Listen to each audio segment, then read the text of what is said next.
ভবিষ্যৎ প্রজন্মের জন্য নিরাপদ দেশ করতে পরিবেশ রক্ষার আহ্বান জানিয়েছেন প্রধানমন্ত্রী তারেক রহমান। সকালে সামাজিক যোগাযোগ মাধ্যমে এক ভিডিও বার্তায় এই আহ্বান জানান তিনি। প্রধানমন্ত্রী বলেন, নির্দিষ্ট স্থানে আবর্জনা ফেলার পাশাপাশি চারপাশের পরিবেশকেও পরিচ্ছন্ন রাখতে হবে।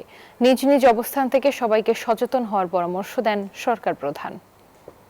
আমরা কেন আমাদের পরিবেশটাকে সুন্দর করতে পারবো না? আমরা যদি নিজেরা সচেতন হই, যত্রতত্র যদি আমাদের ব্যবহারকৃত আবর্জনাগুলো যদি যত্রতত্র আমরা না ফেলে দিই, আমরা যদি একটি নির্দিষ্ট জায়গায় এই আবর্জনাকে জমা করি এবং নির্দিষ্ট উপায়ে যদি এটাকে পরে ধ্বংস করি, তাহলে যেমন আমাদের পরিবেশটি ভালো থাকবে, ঠিক একইভাবে আমরা আমাদের পরিবেশটাকে সুন্দরভাবে রাখতে পারবো। আমাদের হাতের আবর্জনা বা ব্যবহারকৃত আবর্জনা যদি নির্দিষ্ট জায়গায় সুন্দরভাবে আমরা গুছিয়ে ফেলি, তাহলে ধীরে ধীরে হয়তো আমরা আমাদের এই বাংলাদেশটাকে আবর্জনা মুক্ত করতে পারবো।